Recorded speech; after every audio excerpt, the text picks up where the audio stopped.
بسم الله الرحمن الرحيم. As we mentioned before, the first step in the management or strategic management process is the environmental analysis, starting with the external, then internal. What do we mean by environmental levels? We have the internal environment, then the second layer is the closest competitive group with whom the organization is competing, and then the third layer is the industry within which the organization performs or exists, and then finally the general environmental factor or the general environment, including the country, the region, and even the international environment.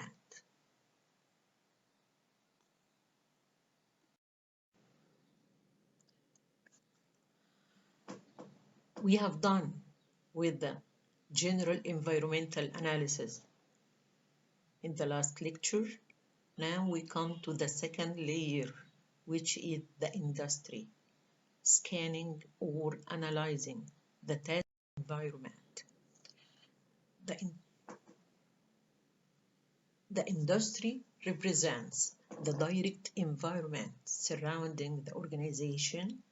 It includes all the business organizations that provide similar products or services and satisfying the same customers' needs, or in general providing close substitute products.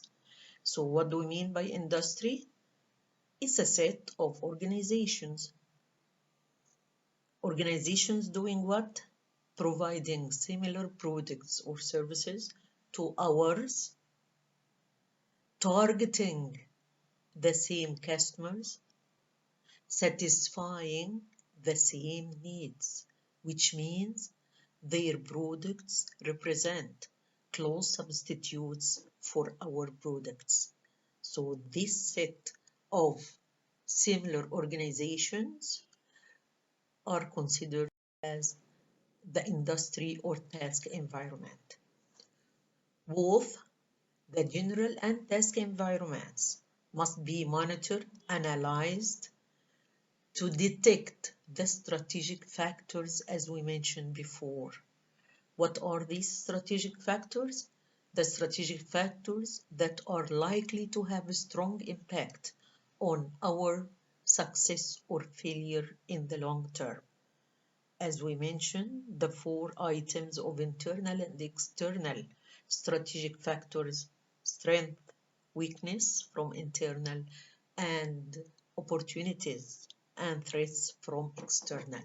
So now from the external environment, for both levels, general and industry, we will detect or conclude the strategic factors positively impacting the organization, that we call it opportunities, and negatively affecting the organization, that we call them.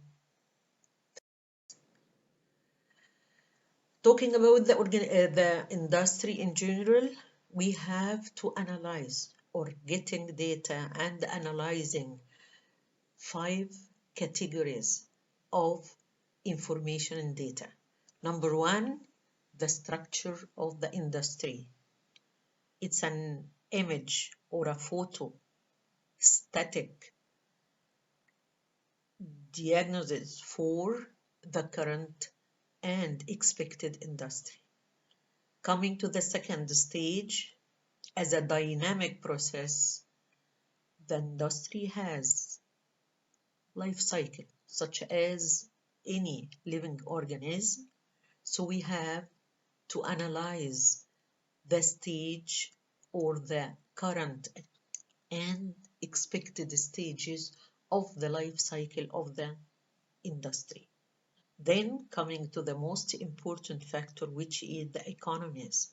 we have to analyze the economies of the industry currently and the expected in far future.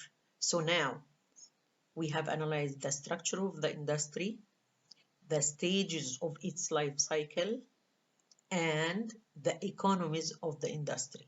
These are the most important three categories of information about the industry. Then we have some positive factors and negative factors. What are the positives? What are the success factors that exist for such an industry? Which means if any organization has these success factors, they will achieve effectiveness or success by existing in an or in such an industry. Okay, so we have the success factors and oppositely the main threats or problems facing such an industry. So the 5 categories of information, we have a lot of information to analyze the industry. So the only way to understand them is to categorize them into these 5 categories: structure, life cycle, economies, then the success factors, and the main problems facing them. The structure includes many factors. One of them, number of producers. What do we know or we have to know about the number of producers? We have to know the impact of such a factor on the attractiveness of the industry. Now we have to recall what we have mentioned before about the reason why we analyze industry. We analyze industry to determine its attractiveness. Is it attractive to make a decision or a strategic decision if we are about to invest in such an industry, or if we exist already in this industry? The strategic decision will be, do we have to go on or get out of such a business or such an industry? So now we have to know the impact of each of these factors. You don't have to memorize all these factors, just know some of them or know that they belong to the structure of the industry, and you have to understand the impact of such factor on the attractiveness of the industry. Number of producers, which means, is it more attractive to have more producers or less producers? Size of market. Larger markets attracts more investors to get in the industry, or smaller markets? For sure, the larger markets. Rate of market growth, the size and the rate of growth. Rate of market growth, if it has a higher rate of growth, for sure it will attract more. Product preferences for the consumers, product standardization level, rate of product development and innovation. So these are general words about the industry. Technological change, the capital requirements, the relative profitability of the industry, and the entering or exiting barriers, economies of scale. We have to explain such a few of them, the most important factors, such as vertical integration. What do you mean by vertical integration? Vertical integration includes all the steps or phases of producing and marketing, distributing the product. So we have to integrate all the steps or phases of production and distribution of the market. We have to know if this industry requires vertical integration or not. By this, we have two types of integration. Forward, which means getting in the direction of the market. This is the forward vertical integration, to get into the market, to integrate more phases or steps or activities in the market direction, such as the oil industry. The extracting organization can have vertical forward integration by getting pipelines to distribute their product. The other type of the vertical integration is the backward. Backward means getting the step back in the direction of getting raw materials. So we have two opposite directions. As a producer, the previous step, the backward, to get the raw materials such as textile industry, getting more phases, more activities of preparing the clothes or starting from the raw cotton. Okay, so we have two opposite directions for vertical integration, going backward toward integrating the raw material phases and getting forward towards getting into the market. Availability of entering international markets, how does it affect the structure of the organization? Some industries, by their nature, such as airlines, tourism, petroleum, they don't have the option. They don't have the freedom to deal with international markets or not. They have, it's a must, to deal with the international markets. How can this affect the attractiveness of industry to some organizations or not?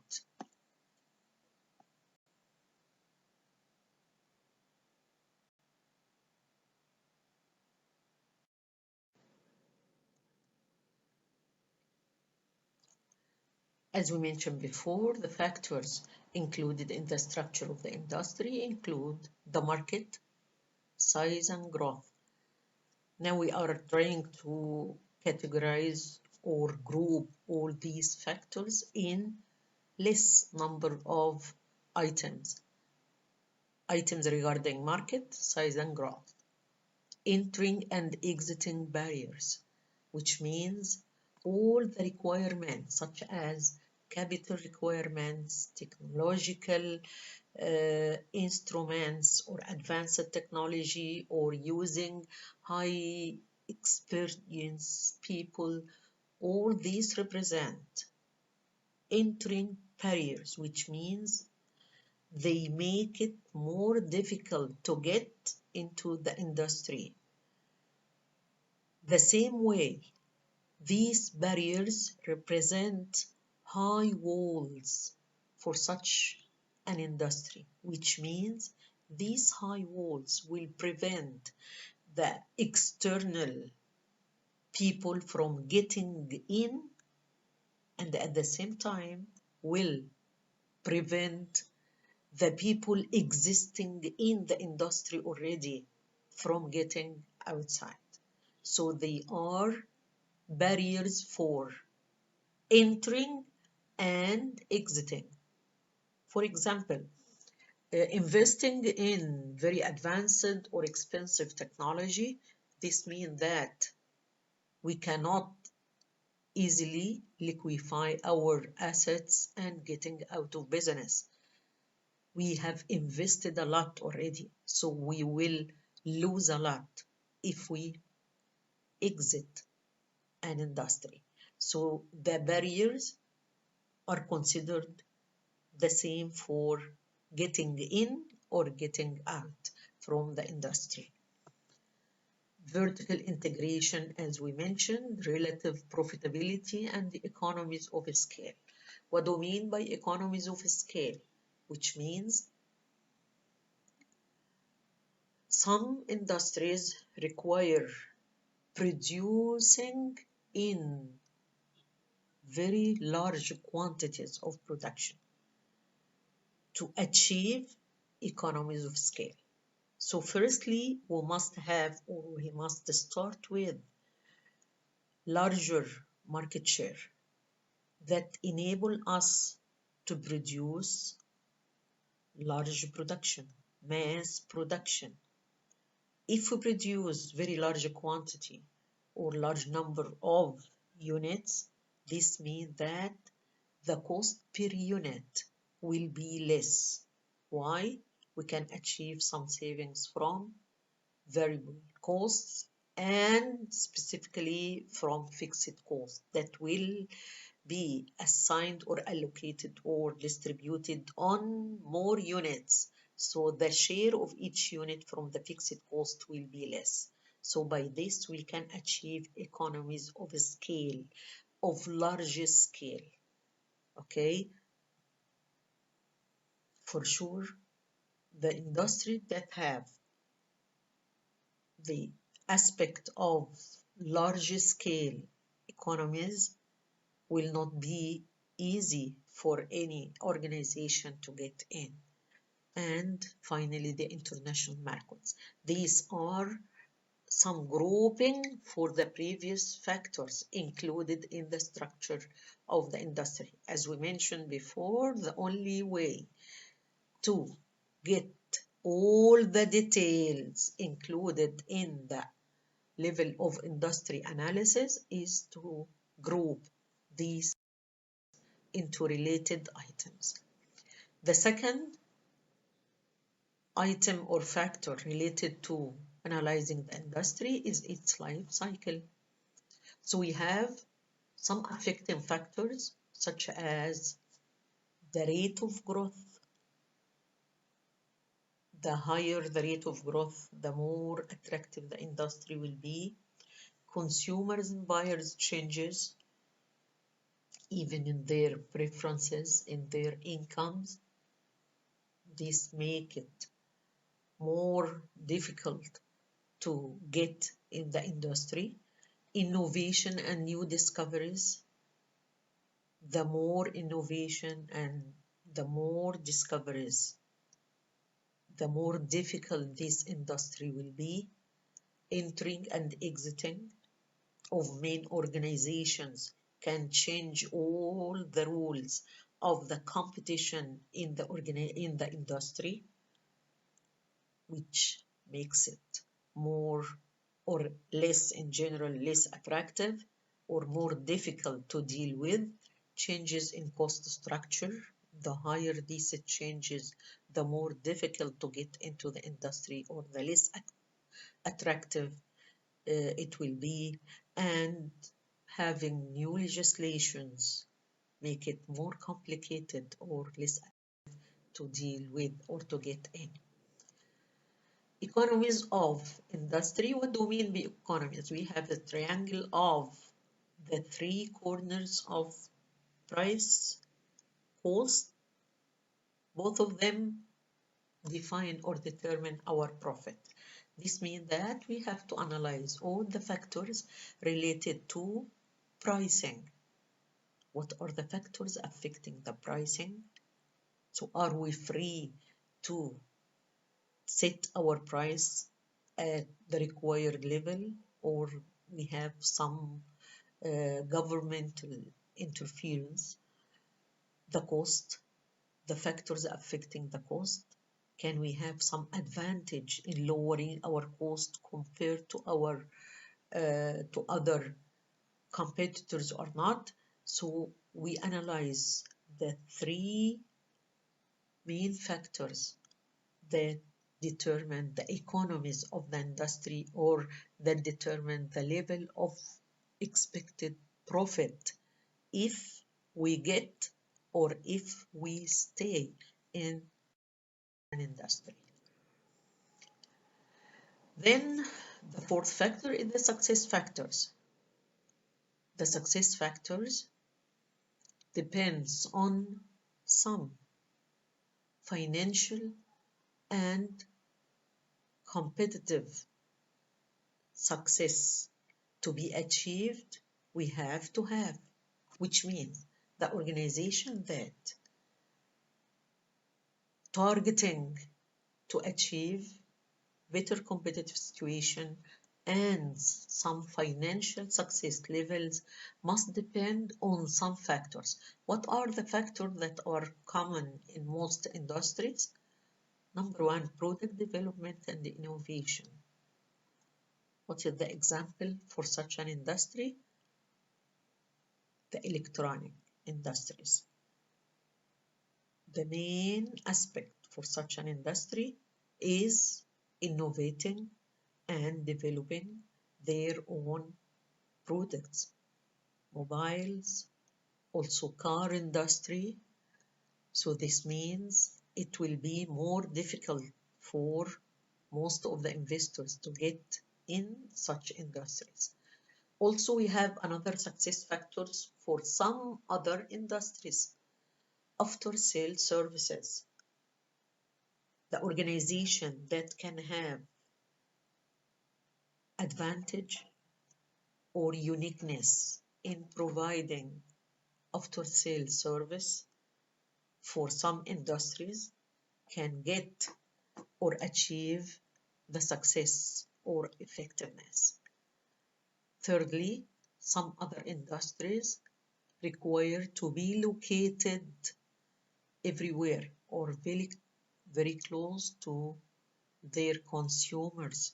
So the location of the distribution channels for some other industries can be a success factor. So we have to define the analyzed industry, which key factor represents the success for this industry. Finally, the main problems or strategic issues for such an industry, such as any change in the basic aspects of an industry, such as having a change in the cost structure or in the supply of such an industry, or getting rid of weak organizations. This means that we are about getting to monopoly. Severe competition may be another problem or a strategic issue for some industries. The technological level or technological changes represent another problem. Generally, any economic indicator or economic growth, inflation, taxing related to the general environmental factors. Okay, coming to the conclusion of the analysis of such an industry, we have a model that's called 5 forces model of competition. To determine the level of competition in some industries, we have 5 basic forces. What are they?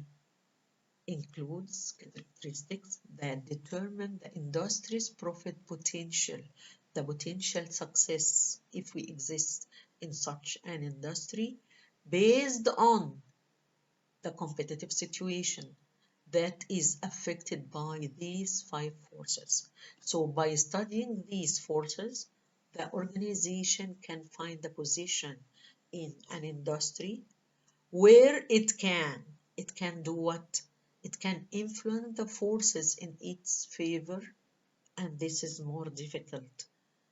As a system or as an open system, we mentioned before that we are affected by our surrounding environment, which means we get the impact of the environment, so we have to adapt with. So we come number 2, whereby it can isolate itself from the power of the forces, which means we have some external forces that we have to adapt with, or we can isolate or protect ourselves from to reduce its ability to earn above average return or to achieve our objectives or to achieve effectiveness. So we have some factors that we have to protect, some external factors where we have to protect ourselves from, or we have to isolate ourselves from its negative impact, or if we have enough power, we can influence these forces.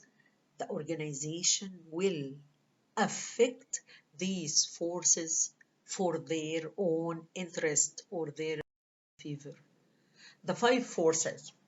Assuming that we are in the middle, in the center of this figure, we have what are the forces that can affect our competitive situation in some industry.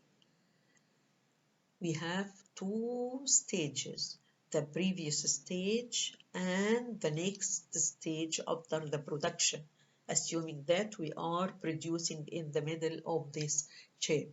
So we have the supplier and the customers or buyers or consumers. Can our suppliers affect our competitive situation? Yes, they can affect either positively or negatively. If we have a good supplier that can provide us with our required, for example, materials, with the required quantity, with reasonable cost or price, in the required time, with the required quality, and so on, compared with other competitors, this supplier can represent a positive force that can enhance our competitive situation. Regarding supplier and the customer, we want to analyze the power of each of us, our organization as a producer and our supplier as provider for our production requirements. Who had the upper hand? Who has the power to set or to list the conditions of our contract? Either the supplier or us as a producer. So if we have, generally we can say, if the market of raw materials can be considered as buyer market or seller market. Who can define, who can set the conditions of the contracts? The seller, which is the supplier, or the buyer, which is, or our organization represent the buyers. So if there are few suppliers whom producing or providing such materials, we are closer to monopoly, which means they have upper hand. So this can weaken your competitive position. The same way with the customers or buyers or consumers. At this case, our organization represents the seller and they are the buyers. Who had the power or who had the upper hand? Us as the producer or the buyer or the consumer? The same. So the finished product, we have to define its market. Is it a seller market or a buyer market? So if we have more power in setting our contracts or conditions, this can enhance our competitive position. So now the two main factors out of the competition are suppliers, the previous stage of our production, and buyers or consumers or customers, the next stage of the production of our production in the organization. Coming to the other three entities that constitute the competition in the market or in the industry. The first one, the current competitor. Do they have the upper hand? Are they more stronger than our organization or not? So the more competition we face or the industry has, the less or the lower the competitive position will be. So the first component in the competition three parts is the current competitor. Then coming to the future competitors, the expected competitors that can enter the industry. We have to analyze its expected power over the competition. We call them new entrants, the new competitors that will enter the industry in the future. So now we have the competitors is divided, or the competitors are divided into two categories, the current ones and the future ones, or the new entrants. Okay, now what is the third part of the competitive situation? We can face competition from some other organizations or from some other products that do not belong to our business, that they do not belong to our industry, but they are coming from another industry, that we call them substitute products. So this means that one of the five forces that represent the competitive situation in some industries or in an industry is the competition coming from another industry in terms of substitute products, such as coffee and tea, glass and other materials used in producing whatever, mugs or so.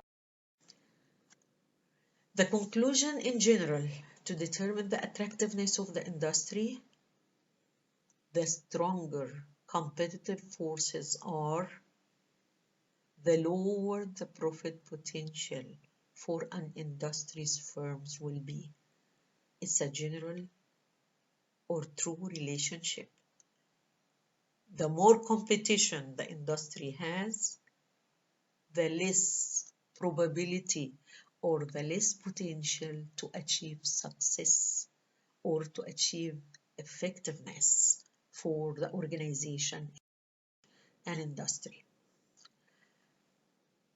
The unattractive industry is described as having, number one, lower entry barriers, which means it has no barriers. It has lower walls that allow any new investor to get in. So this means it is easy to get in this industry. So if we have lower barriers, this means that it will negatively affect the attractiveness of the industry. Number two, what about the suppliers and buyers? They have the same impact. Suppliers and buyers or customers with strong bargaining positions, they have the upper hand. the suppliers and the customers. This means that they will negatively affect the competitive situation in the industry. So the industry will be less attractive or unattractive. So we have low barriers, we have strong bargaining power for both of suppliers and buyers, and thirdly, strong competitive threats coming from external competitor or from product substitutes, and the current and expected competitors will have intense or very severe competition. So these are the negative factors that they conclude having less attractive or unattractive industry. These industry characteristics make it very difficult for firms to achieve strategic competitiveness and earn above average returns. As we mentioned, earning above average return represents some goals or success factors for the organizations to be achieved. On the other way, or the opposite way, the attractive industry will have, number one, what about the barriers? They will have high barriers. Having high barriers or high walls means you are protecting the organizations in the industry from the new coming or the new entrants. So the attractive industry will have high barriers, suppliers and buyers with little bargaining power, whatever, supplier and the customer, both of them, they have less power or little power in bargaining or in negotiation, and the competition, few competitive threats from product substitutes, and relatively less or moderate competition from the current and the future coming competitor.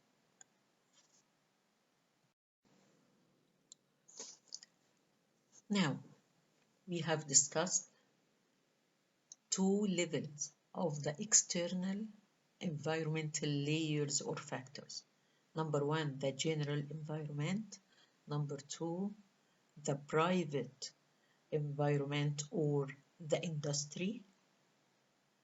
Assuming that the conclusion of the general environment has ended with having attractive general environment, for example, in Egypt, to invest in Egypt. Okay, this means we come to the next layer of analysis, which means analyzing the industry or the business that we want to invest in. Is it attractive or not? Assuming that the conclusion of analyzing the industry has ended up with having attractive industry. Now, the general factors or the factors related to our country or region are attractive, and the factors related to our planned industry to get in is attractive. Coming to the third level of external environmental factors to be analyzed, being, for example, small or large or very large organizations with whom we are competing. So analyzing the level of competition or the competitive group inside the industry that we are going to compete with is very important, because sometimes the general factors of the industry may be attractive, but the group with whom we are going to compete have very severe competition that we cannot get up with. So this means that the third level is the strategic group analysis. Industries are populated with different strategic groups. Industries are divided into different strategic groups. How can we define a strategic group? It's a collection of organizations or firms that follow similar strategies along with similar dimensions. As we mentioned before, the industry has some similar organizations providing similar products to some customers closely related enough to be substitute products. But the strategic group is a collection of firms that compete using similar strategies. Okay, so we have more factors to define the strategic group. Following similar strategies with similar dimensions. The competition increases within the same strategic group than it is between different strategic groups. For example, having some group of organizations competing using lower price, which means lower cost, which means lower aspects or specifications or quality level of product, compared to other group that compete in the market using very high quality, which means very high price, which means dealing with completely different consumer.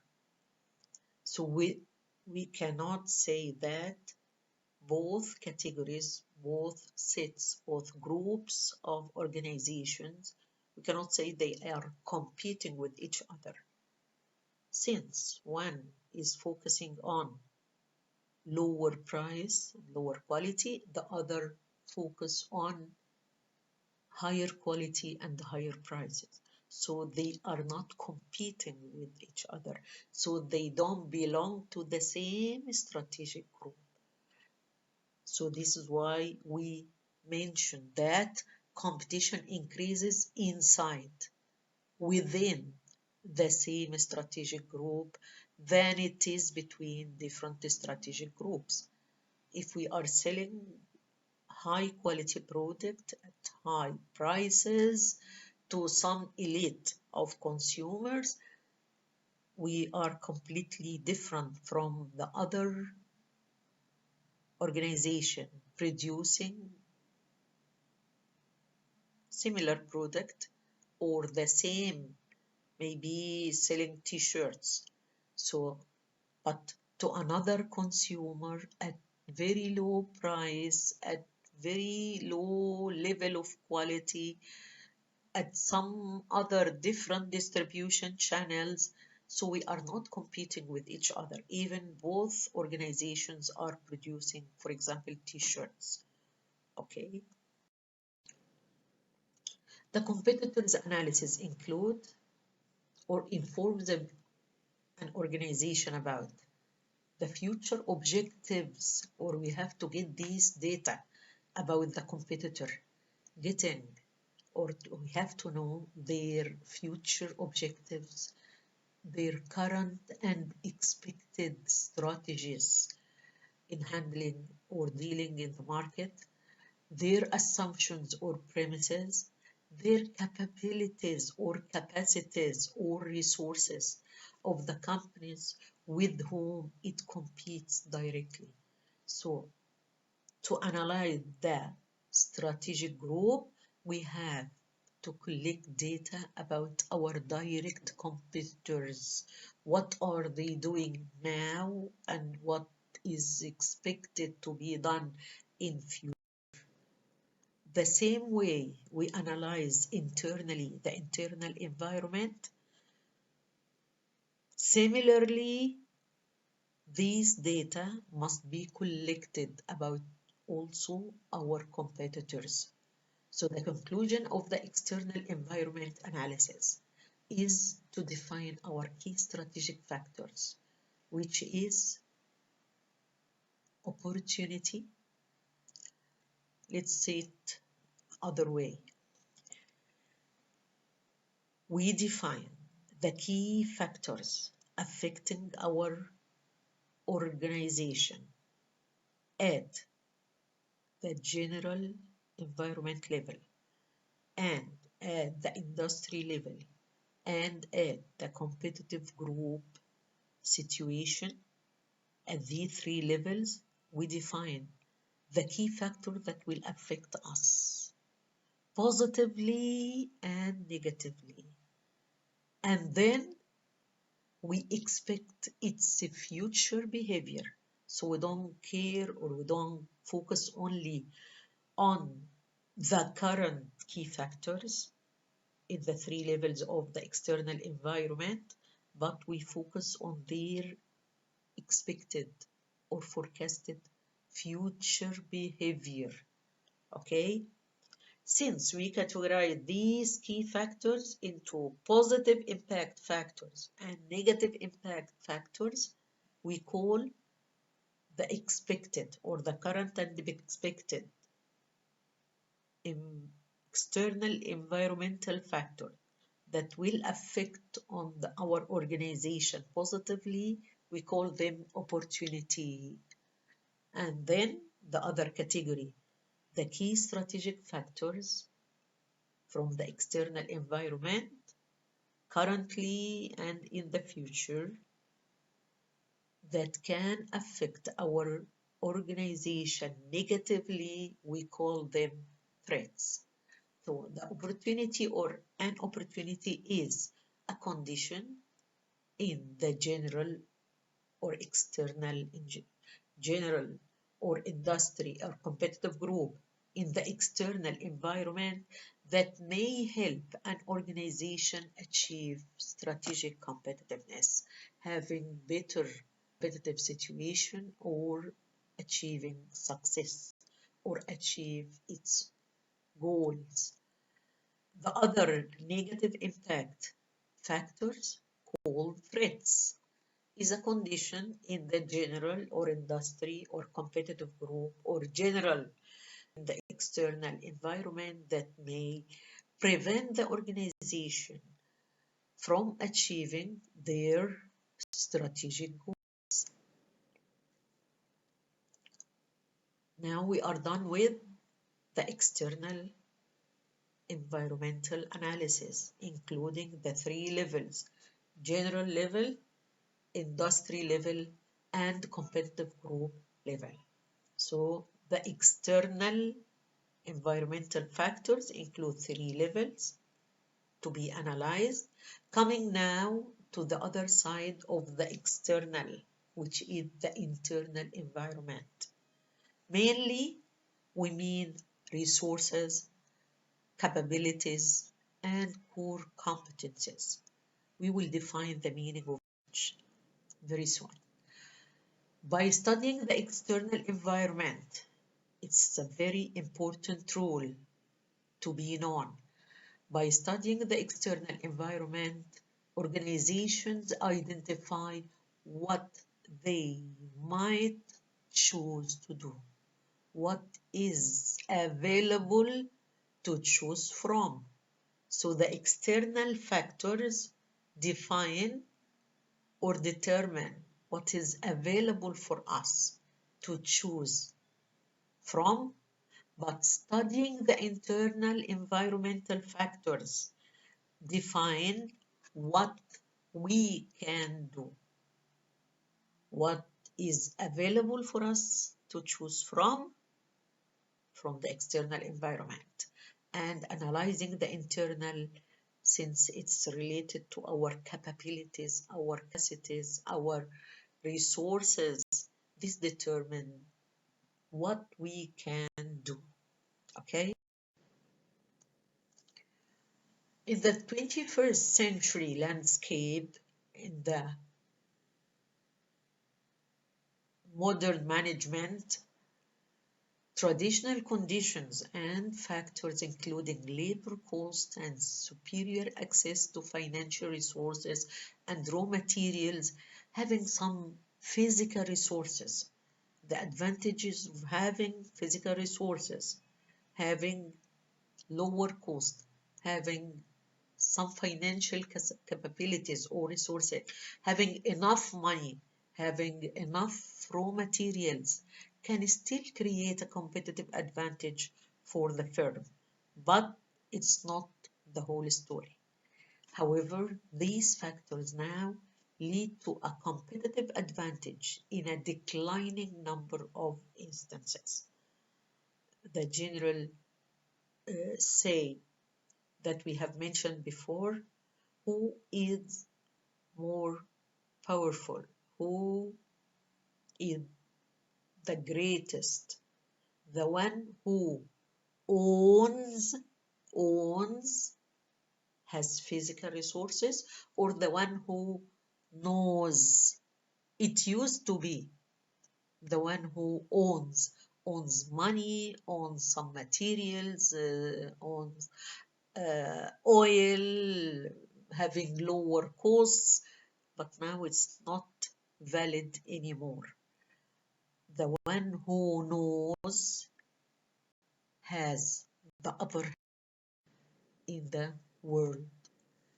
In the new landscape, the resources, capabilities, and core competences that make up the firms or the internal environment of an organization may have relatively stronger influence on the firm's performance than do conditions in the external environment. One of the justification of the low performance organizations having to hang on the external factors. We have some threats, we have obstacles that prevent us from achieving our organizations. Now, in the new landscape, in the new trends of management, focusing on the internal environment will have more or stronger impact on our performance than the external do. The most effective firms recognize that the strategic competitiveness and above average returns or achieving their objectives and goals, or the success or effectiveness result only when what? The most successful organization can be realized when the core competences coming from or as identified from the internal environment, the core capabilities are matched with the opportunities determined from the external environment, which means it's not only a matter of defining the key external factors and the key internal factors, and that's it. The success can be achieved, or the successful strategy can be chosen if our internal capabilities matching the external opportunities, our core competences, our competitive advantage is the one that can exactly match or get benefits from the external opportunities. The elements of the internal environment that must be analyzed and evaluated include all the organizational capabilities. We analyze all what we have and what we don't have compared to others. We analyze the human, the physical, tangible, and non-tangible resources.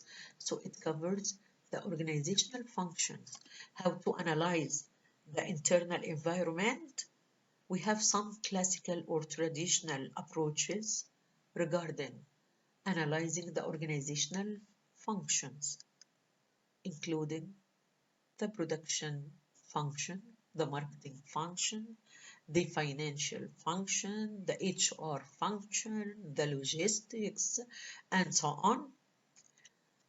Other approach to evaluate the results or the outcomes of the organizational performance.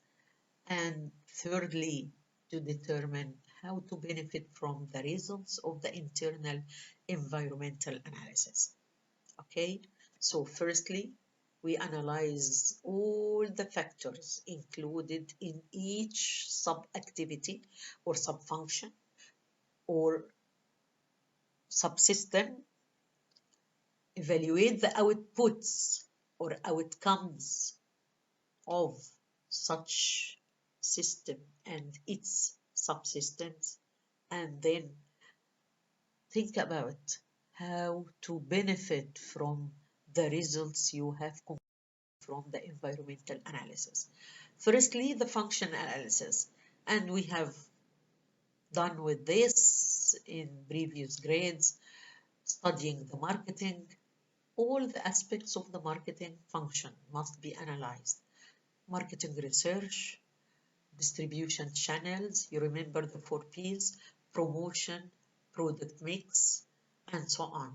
So we have the 4 P's of the marketing: product and product mix, second P, pricing, third P, promotion, and fourth P, place or distribution channels. How can we get data or collect data for all these fields or decisions? Through marketing research. So we have 5 main sub-functions or decisions related to marketing. Firstly, marketing research. Based on the data collected from the marketing research, we can make decisions regarding P. First P, product or product mix. Second P, pricing. Third P, place, where to sell, or the distribution channels. And the fourth P is the promotion, how to develop our sales. Current phases of products life cycles, main products as a cash flow of profits, which products are more important in developing more revenue or more profits, market share, and so on. So we analyze all the data related or corresponding to the marketing subfunction. Coming to second function, the production.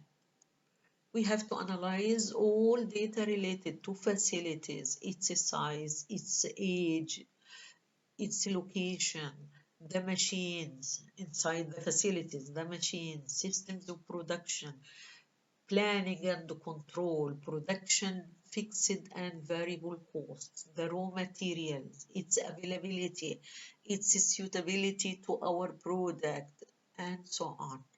Even products and their design, and so on. The third category is the finance, cash flow, liquidity, assets structure, capital structure, profitability, return on investment, financial procedure, debt structure, on all the aspects related to the finance subsystem. Human resources, we have to analyze data related to manpower planning, supply and demand, unions, wages and incentives, physical and moral circumstances of our labor, and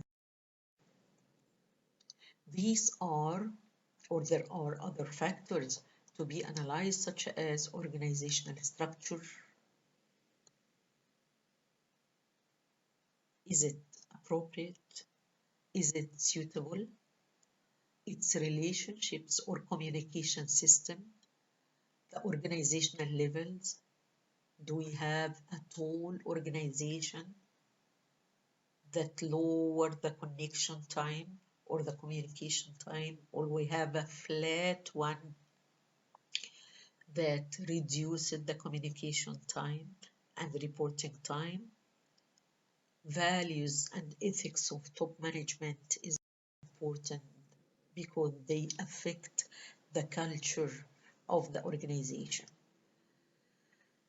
The comparisons based on the conclusion of the internal environmental factors, we can conduct some comparisons based on the results, based on what we have and what we don't have.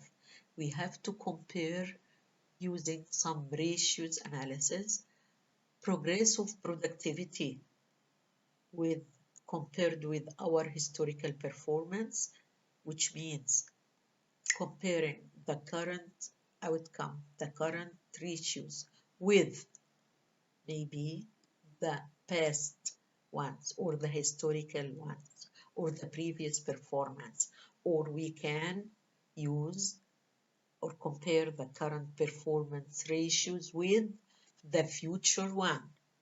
So this mean that we will assess the current ratios or the current performance ratios either with the previous ratios, our own historical performance results, or our targeted or planned ratios, or we will get to some external comparisons with some other similar organizations or maybe competitors, or even with the average of industry performance levels. Otherwise, personal estimation when quantification cannot be used. If you cannot have enough quantified data to have ratios to be compared, we have or we can use personal estimation. Coming to the important part in the internal environment, we have the resources. What do we mean by resources? They are inputs into firm's production or used in the production process. Resources are inputs that get into the production process. Capital, equipment, skill of individual employees, finances, talented managers, all are resources. Now, resources only do not yield a competitive advantage. Having more than enough money, more than enough raw materials, more than enough labor, this cannot create a competitive advantage for your organization or even for the country. We have to classify different types of resources into tangible and non-tangible resources. Tangible resources are assets that can be seen, touched, and quantified. Intangible resources are assets that cannot be seen or touched or quantified, but they are rooted deeply. Focus on the underlying keywords. They are rooted deeply in the firm's history and that have accumulated over time because they are embedded in unique patterns of routines. Intangible resources are relatively difficult for competitors to understand and imitate. Having, for example, some workers that have helped in establishing our small business from being very small project. Now we are very giant corporate, having these all people, all workers, feeling that this business, this organization is their own. They deal as if this organization is their own. Having this loyalty, having this commitment, having such kind of relationships among them and the owner of the organization can give some kind of advantage, competitive advantage. Generally, the intangible resources cannot be seen by competitors, but they have very positive impact on the performance and outcomes and effectiveness of the organization. So they are relatively difficult for competitors to see, to feel, to quantify, to understand, and finally cannot be imitated. Having any physical advantage or any tangible advantage in your resources can be seen, observed by any competitor, and so they will imitate it easily. But now, talking about the intangible resources, they cannot be observed easily and they won't be imitated. Even talking about the having competitive advantage regarding our labor, our workforce, the competitor cannot observe, cannot imitate. Even if he is about to imitate it, it will take minimum 7 to 9 years to build a similar strategy based on competitive advantage in our or in their human resource. The tangible resources are classified into 4 types: financial, organizational, physical, and technological resources.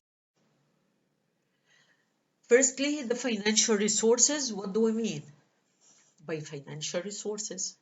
We mean the ability of our organization to have enough money, enough capital from external resources or from internal resources.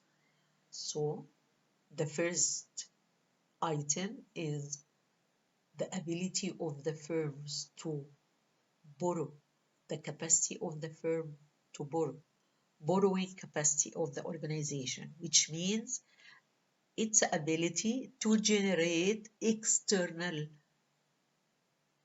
financial sources. The second is its ability to generate internal funds or internal capital. So we have the external borrowing capacity and the internal ability to generate funds. The organizational resources include the firm reporting system or the formal reporting structure, communication system, formal planning, formal controlling, and coordinating systems, all related to the management or the organization systems. Okay, communication system, reporting system, planning system, controlling system, coordinating system, and so on. The third category is the physical resources, including sophistication and location of the firm's plant and equipment. The location and the plant mean the facility itself and its location and whatever inside the facility or the plant. So by this we mean the facility, its location, the equipment inside the plant or the facility, and even the materials that can be acquired or the access to raw materials. All are physical resources related to the factory, the equipment, and the material. What about the other physical resources? Huh? Physical resources include the money. The money and the power to generate money included in the financial resources. Okay, now coming to the technological resources, stock of technology such as patent, trademarks, copyrights, and trade secrets all represent tangible resources. As we mentioned, tangible means can be seen or quantified, countable. Types of intangible resources that cannot be quantified or counted. There are three types: human resources, innovation resources, and reputation. What do we mean by human? Human resources cannot be counted, cannot be quantified. We don't mean the physical side, the number of labor or engineers or managers, not the number, not the physical side, but we focus on the intangible side of the human resource. Their knowledge, their trust, managerial capabilities, the organizational routines or the management routines. So by the human resource as an intangible resource, we focus on the side that cannot be counted, that cannot be quantified, including knowledge, skills, trust, loyalty, commitment, capability of the management, and so on. Innovation resources includes ideas, scientific capabilities, capacity to innovate, or capability to generate new ideas. So the innovation is very important intangible resource in the management. Reputational resources, we care about our reputation with whom? We care about, as an organization, we care about our reputation with some external parties, such as supplier and customers, and maybe banking.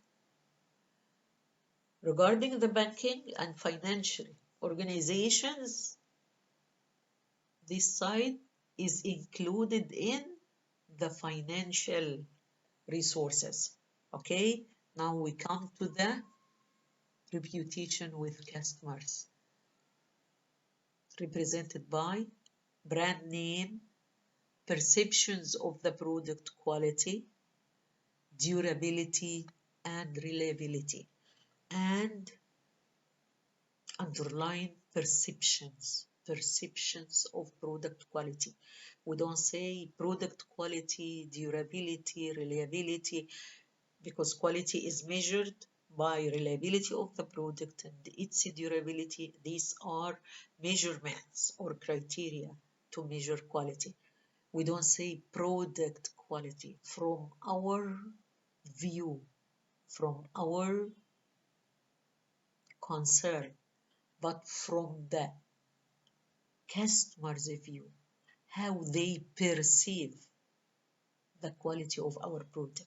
So underline perceptions, how the customers perceive our product. They must perceive our product as being good quality or high quality with its criteria or measurements. coming to reputation with suppliers to get or to have efficient, effective, and supportive, mutually beneficial interactions and relationships with our suppliers. So suppliers are considered very important category of our stakeholders, that they have some interest in our organization. Their success depends on our organization's success. And the other way, our organization's success depends on their success. So we have to keep and manage some mutual beneficial relationships, supporting efficient and effective for both of us, our organization, our supplier. Now, we have classified our resources.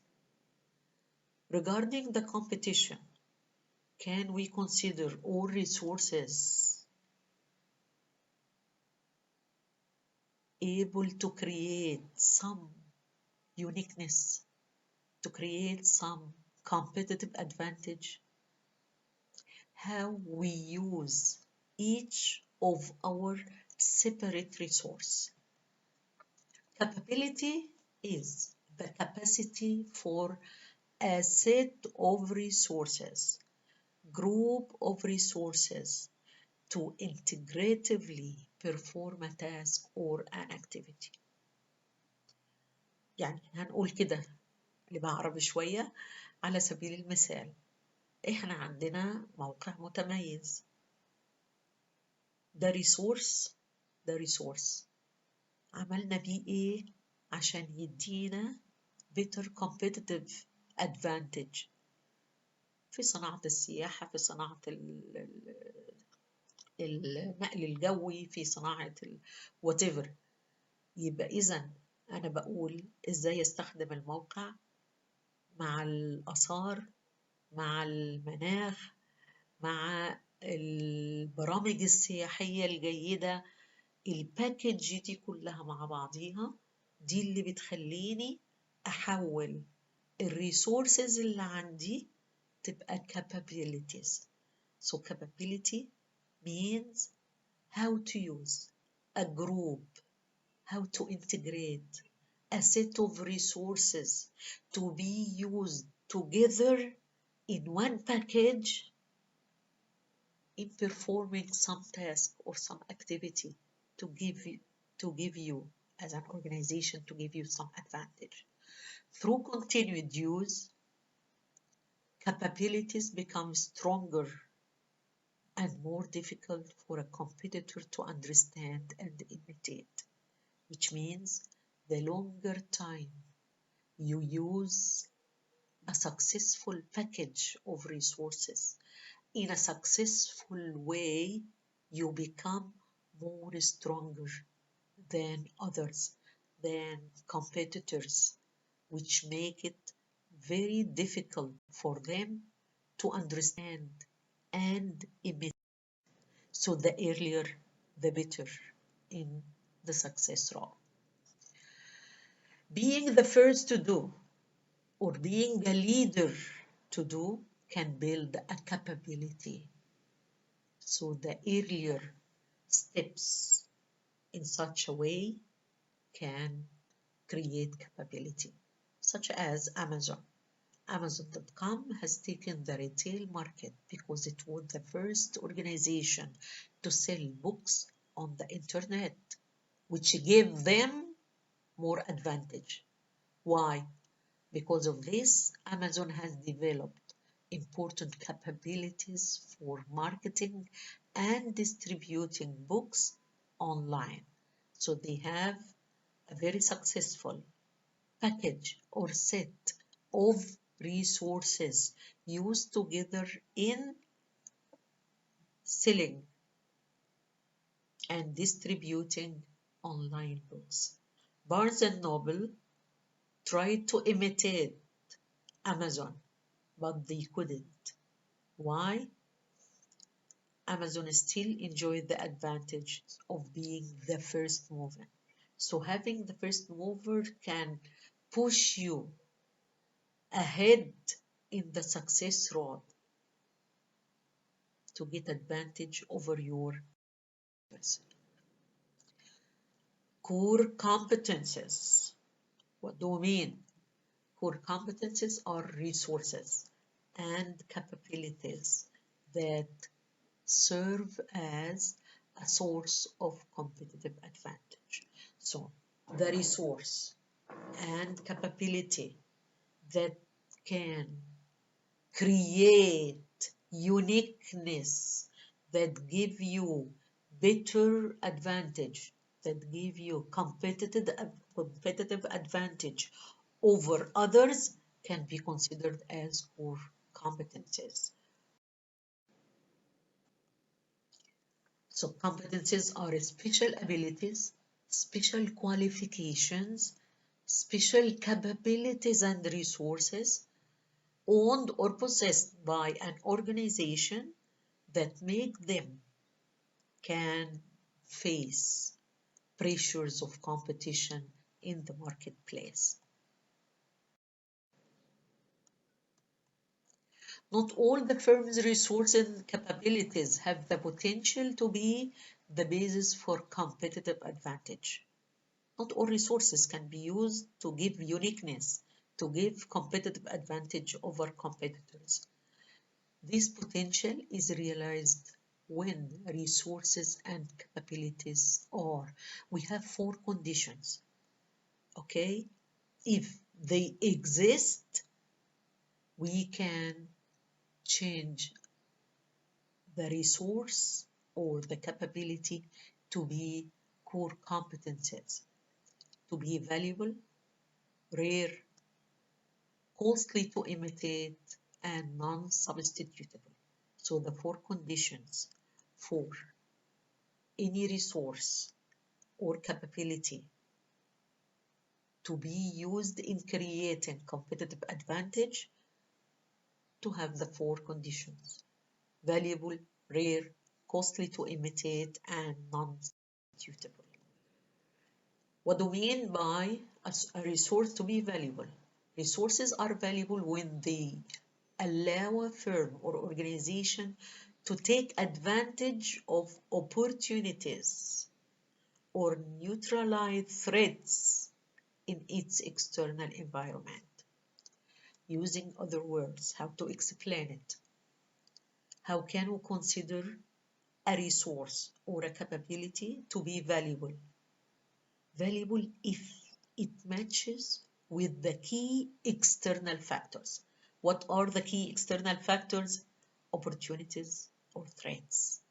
So if we have some resource that can be used directly to deal with some key external factors, it will be valuable.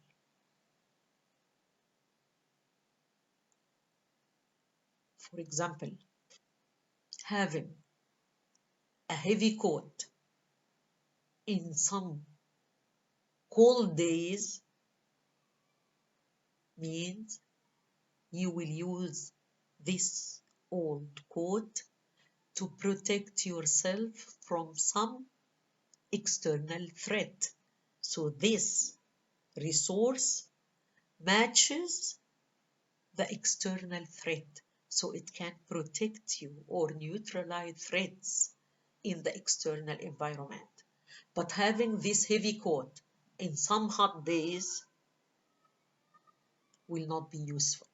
So the resource is considered to be valuable if it matches, such a resource matches the external factor. If it is opportunity, you will get advantage of this. If it is threat, it will protect you from the threat. If it is rare, they are rare when owned by few or possessed by few, if any, current and potential competitors. the resource is considered rare if few competitors only have such a resource. نتكلم على الآثار، نتكلم على كذا، مين في المنطقة أو في سوق السياحة عنده الجو الدافي، الشمس المشرقة، عنده كمية الآثار القديمة فرعونية، إسلامية، قبطية إلى آخره. وبالتالي it's rare because possessed by few. Number 3, if they are costly to imitate, which means when other firms or organizations either cannot completely obtain them, it's not available for them, or they can get them but a higher cost, a very expensive price, which means they will get them at a cost disadvantage to obtain them compared with the firm that already possesses this resource. So the costly to imitate, which means they cannot get it at any cost or at any price, or they can get it but at a very expensive price, which means this will represent disadvantage for them compared to our advantage as owning such a resource. Number 4, they are non-substitutable, which means they have no structural equivalence. We have no equivalent for such resource. Okay, when these 4 criteria are met, resources and capabilities become core competencies. Now, let us summarize what we have said. The resource is the asset owned by the organization. Capability means set of resources used integratively together to perform some task or activity.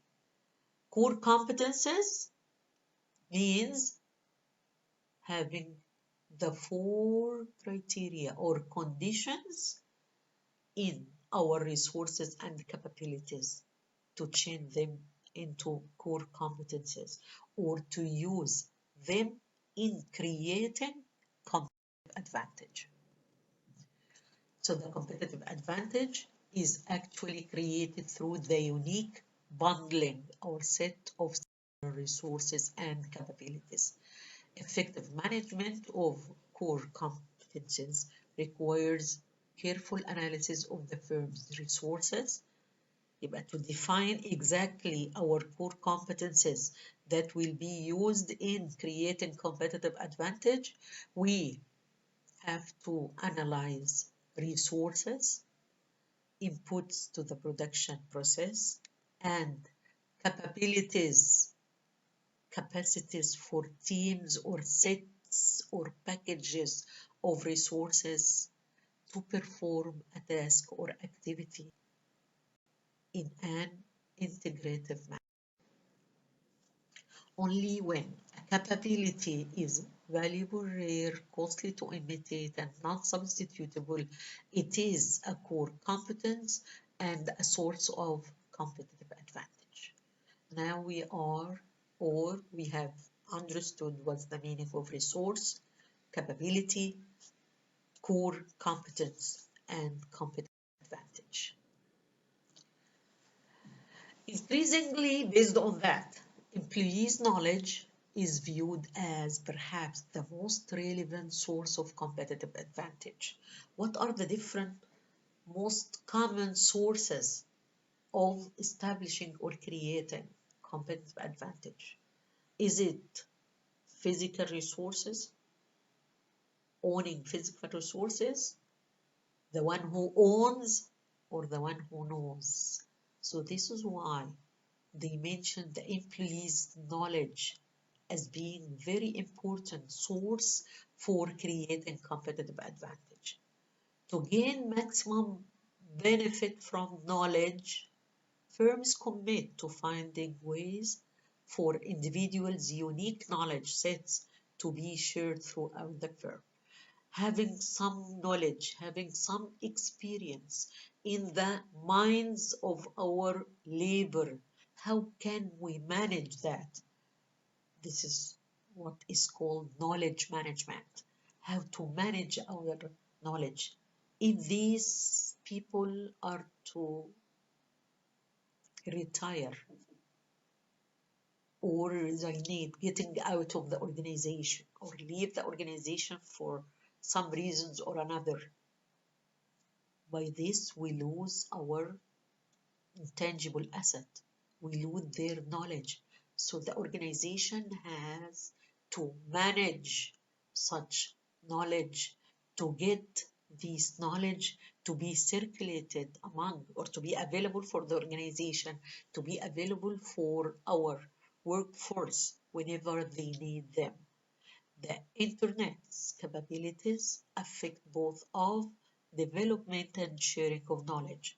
This is the impact or the importance of using online or using the internet. So the internet can help in both of creating, developing, collecting this knowledge, and also in circulating and in